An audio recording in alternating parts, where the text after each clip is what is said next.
740 at KLIF right now. I'm Dave Williams with Amy Shadroff. Thank you for joining us. Chris Grolnick is recognized as the nation's leading expert on active shooter events. He's a security consultant for active shooting suppression and prevention. He has testified before Congress on high-profile cases. A former Marine, he's retired from the McKinney Police Department. And full disclosure, although in this case it's bragging, he's a friend of mine. Hey, Chris, good morning. Hey, good morning, Dave. How are you doing today? Fine. You draw a distinction between terrorism and active shooter events, and it's one that's a little bit blurry in the media reports of these things. Tell us what the distinction is. Well, I think it's fairly linear, but sometimes it can go in both directions.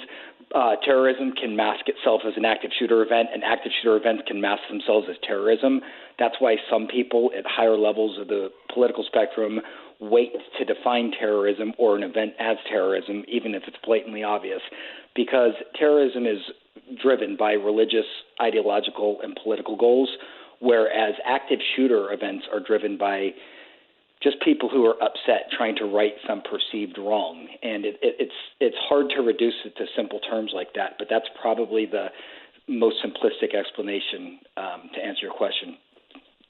Based on what you know about the Chattanooga incident, do you believe that was a case of domestic terrorism or just an active shooter event? Oh, no, absolutely. It was a terrorist event. I think we've come to that pretty clearly. We can define that now based on not only his blogs and his purpose and mission-driven. In other words, he targeted specifically military locations.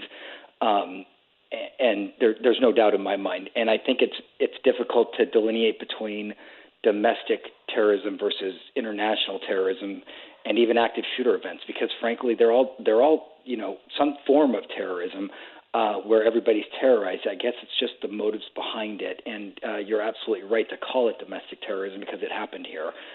It's just, there's a lot of pundits out there that are saying we have to go fight this battle overseas. There's nothing we can do. And there's many policies and politicians that say there's nothing anyone can do, as in we're all just sheep waiting, lambs waiting for the slaughter, or, there's nothing we can do unless there's gun rights. There's nothing we can do unless there's this or that. When the fact of the matter is, prevention is key. Threat detection is key. Statistics show us in 1999 there were 200 embassy attacks across the world for the United States. They put a threat detection prevention program in place.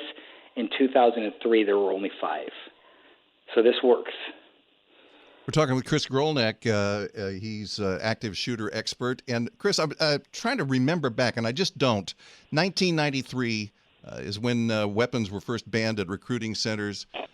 And I can't remember why, because it just doesn't make sense for military people to not be armed as they are obviously targets.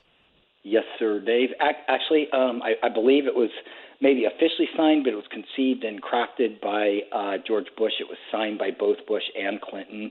And now this is just my opinion. I believe it was done in part to appease some concept of what we would modern day call some form of gun control, which is ridiculous. It's called the armed forces for a reason, and the reason and logic behind it is if you recall, there was a deal behind the scenes that let the assault weapons ban sunset under George W. If something else was done, and I believe there was some give and take. I'm not 100% certain on that. I'm speculating, but doing a lot of research over the past weekend, especially since my last appearance on TV. That question has come up a lot, and for the life of me, that's the only explanation I can give, and it's a hypothesis. So if we should find ourselves in the middle of an active shooting event, what can we do to try to stay alive? What a great question. We teach react, escape, and survive. We try to reduce everything to something simple. Like three things people can take away and remember, whether they're on air, listening at home, driving to work, or whatever. And that react is, you hear something and you start moving. You want to escape, you want to get out, and you want to survive. Think of it like this. You keep hearing about lockdowns. Everybody's in lockdown. Well, if there was a fire at your house, would you have your family lock down and wait for the fire department, or would you get out? A moving target is harder to hit, frankly speaking, than somebody hiding. And if we reduce ourselves to simply waiting for the first responders, these incidents are over in 7 minutes, and police do not show up historically for 17. So what are you going to do for those 17 minutes until a first responder gets there, because you are the first responder? And I'm speaking statistically from active shooter aspect, but this applies to all sorts of workplace violence. React, escape, and survive. Should you try, what if you can't escape for some reason? Should you pretend like you've been shot and sort of play dead? Okay, so that is a tactic that has worked in the past. It's not one I would recommend, but you can find some hardened cover, and there's a long discussion to be had. What's the difference between concealment and cover? And briefly, concealment hides you, cover protects you. So if you can get in somewhere and lock yourself in and bolt the door and know the shooter or aggressor can't come in, that is one way. But as soon as you hear a break in the action or in whatever, get out. Know your exits before you go somewhere. Know your escape route before you enter. This is not a fear-monger session. This is not a, oh my gosh, I'm going to be a victim mentality. This is simply a prepared mindset that says, you know what, I'm ready to deal with anything. God forbid something goes wrong. I have an avenue of escape with my family.